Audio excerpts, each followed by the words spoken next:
आज दाजु र म चाहिँ हिँड्दैछु है। यसो हिँड्दैछौँ। यो जग्गा चाहिँ के पो हो? नागा नागा नागा नागा है। नागा यो सब 2024 मा चाहिँ यो के भन्छ भलहरू गएको यो भल पहिरो ल्यान्डस्लाइड भएको है। अब यसलाई राख्न गर्न आएको नि हामी उमाथि स्यामलदा हो। दाजुको नाम चाहिँ के हो? मेरो नाम दिनेश गुरुङ हो, बिसी तादुङ। हजुर यो त डरलाग्दो गएको रहेछ है। यो चाहिँ खतरा खतरा गएको। अब यहाँको चाहिँ अब अलिकति भनौँ भने प्रश्न कम भएको जस्तै छ।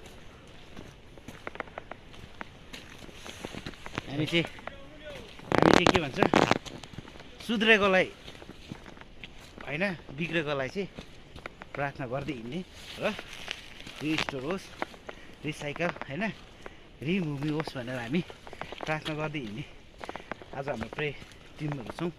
अगाडि जानेछ हाम्रो लिडरहरू, बस हामी दुईजना यहाँ। धन्यवाद। हामी अझै अब यहाँ प्रार्थना गर्दा फेरि हाम्रो सन्डे सर्भिस फेरि चर्चमा हो बोलाउँदैछ। तर लास्टमा हामी दुईजना उत्रु मात्र परेछ, अरू सबै गएछ। धन्यवाद दाजुले आज हाम्रो माझमा अति नै असल कुरा राखिदिनु भएको छ। एकदम थ्याङ्क यू सो मच भन्न चाहन्छु। यो सर्ट भिडियोमा आज यहाँ चाहिँ नागा हिल भन्ने जग्गामा चाहिँ ल्यान्डस्लाइडै भन्छ है, ल्यान्डस्लाइड भएको हो।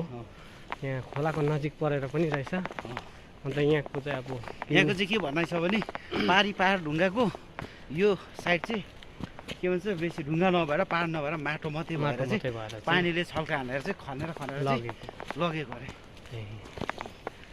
त्यस्तो रहेछ। धन्यवाद।